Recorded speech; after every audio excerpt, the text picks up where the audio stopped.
चलो आज हम लोग एक नए चैप्टर की शुरुआत करेंगे। वो चैप्टर है नदी।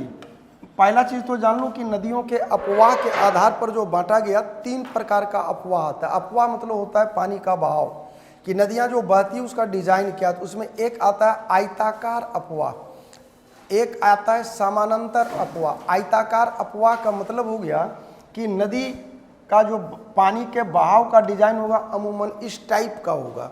तो ये जो आयताकार अपवाह आता है उसमें कोसी नदी आता है, तो मैथ वाला आयत मत लेना, उसी डिजाइन का आएगा। दूसरा आता है समानांतर अपवाह, इसमें आएगी कि जो नदियां होगी उसके ऊपर इस तरह से पैरेलल नदियां आएगी और गिरते चली जाएगी। तो एक बोले आयताकार अपवाह, एक बोले समानांतर अपवाह, और एक आता है वृक्षनुमा। खासकर दक्षिण भारत की जो नदी है जैसे गोदावरी है, इसमें एक आया वेनगंगा, पेनगंगा, इस टाइप से ब्रांच नुमा आएगा, वृक्षाकार अपवाह। और नेक्स्ट चीज जो आता है, एक आता है अरीय अपवाह तंत्र। तो ये अपवाह का डिजाइन हुआ पानी के नदी चैप्टर में, पानी के बहाव का ये डिजाइन के रूप में आ जाता है। उसमें एक आयताकार बोले, एक समानांतर बोले, एक अरीय बोले, एक वृक्षनुमा बोले, एक आता है अंतःस्थलीय। अंतःस्थलीय का मतलब हुआ कि नदियाँ निकलेगी तो कहीं से भी, लेकिन अंततः वो कोई बड़ी नदी में नहीं मिल करके जमीन के अंदर कहीं समाहित हो जाएगी और कहाँ को गई ये पता नहीं चलेगा। हम लोग अभी आएंगे मेन मैप में, लेकिन वो मैप से कहीं ज़्यादा कारगर होगा ये मैप, इसको सीधा समझना। इसमें आता क्या है कि भारत की ज़्यादातर, यहाँ तो तुम जानते हो कि बंगाल की खाड़ी है और यहाँ पर अरब सागर है, तो भारत की कितनी नदियाँ पश्चिमी अपवाह की और कितनी नदियाँ पूर्वी अपवाह की है, तो इसको रटने की ज़रूरत बिल्कुल नहीं है। 4 ही नदी ऐसी है जिसका अपवाह पश्चिमी है।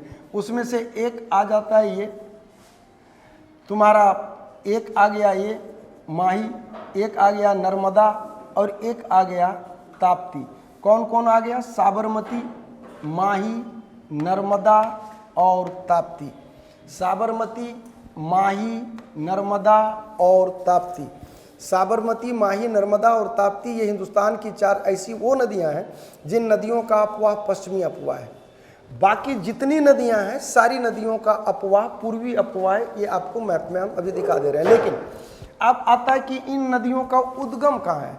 तो यार पहला चीज तो कोड दिमाग में रख लेना, समानता। समानता से सब फरिया जाएगा।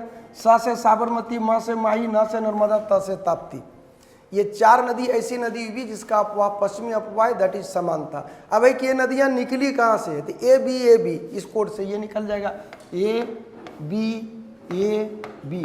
अब कहोगे ए बी क्या है? ए से हो गया अरावली की पहाड़ी से स मतलब साबरमती, बी ई आ गया माही विंध्याचल पर्वत से, नर्मदा अमरकंटक से, और ताप्ती मध्य प्रदेश के बैतूल जिला से।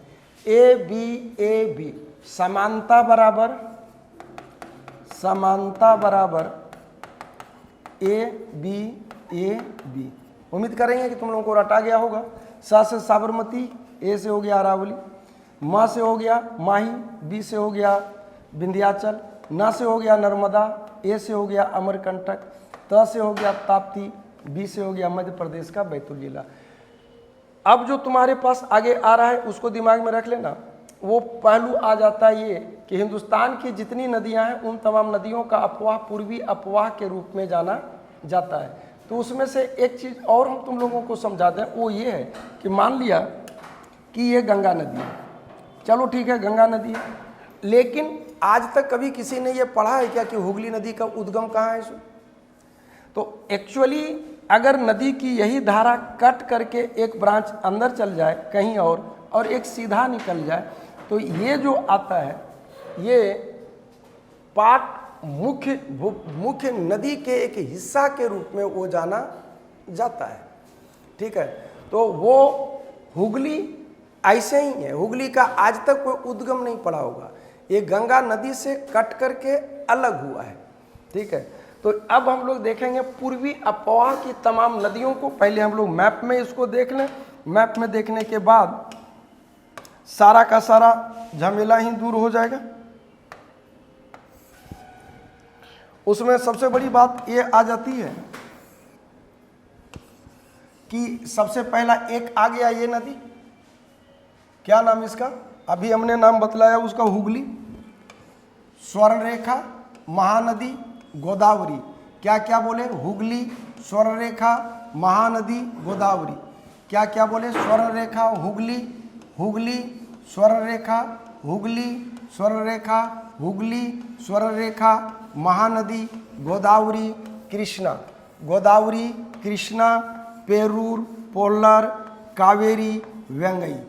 तमाम नदियों का रुख यही है, अफवाह यही है। अब हम लोग एक एक नदी को देखेंगे और उन नदियों में तमाम नदियों के उद्गम को देखेंगे कि उद्गम का पॉइंट क्या है। लेकिन ध्यान रखना, जब कभी भी नदी चैप्टर पढ़ोगे तो जो तुम उसको देखोगे तो जो तेरी बाईं ओर होगा वो नदी का दाईं ओर की सहयोगी होगा, जो तुमको दाईं ओर दिखेगा वो नदी के बाईं भाग का हिस्सा होगा।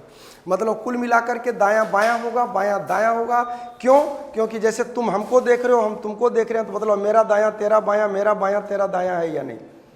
दूसरी चीज, नदियों का नाम कब बदलता है? तो पहला महत्वपूर्ण चीज दिमाग में बिठा लेना कि जब दो नदियों की कैपेसिटी एक जैसा हो और दोनों नदी जाके कहीं मिल रही हो तो नदी का नाम जो होगा चेंज हो जाएगा।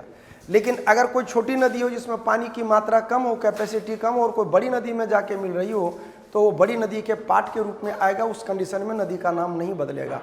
जैसे देखते हो मिसिसिपी, मिसौरी। मिसिसिपी अलग नदी है यारा, मिसौरी अलग नदी है। दोनों मिलने के बाद एक नया नाम दे दिया मिसिसिपी, मिसौरी। लेकिन गंगा नदी में बहुत सारी नदियां मिली, लेकिन क्या नदियों का नाम चेंज हुआ? नहीं। क्यों? क्योंकि उन नदियों की कैपेसिटी मुख्य नदी की धारा उसकी कैपेसिटी से कम है। तो ये नदी चीज़ के बारे में बेसिक चीज़ हो गया। हम तुमको एक कोड ब्रह्मास्त्र दिए, समानता बराबर ए बी। बाकी यही 4 नदी है जो पश्चिमी अफवाह की है, तमाम नदियाँ आ जाता है पूर्वी अफवाह की।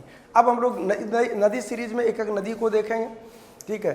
उसी में से तुम्हारा एक आ जाता है गंगा नदी। तो हम लोग मिलते हैं नेक्स्ट वीडियो में गंगा नदी को लेकर के, और उम्मीद करेंगे कि वीडियो को आप लोग लाइक शेयर और सब्सक्राइब निश्चित कर देंगे। जय हिंद, जय भारत।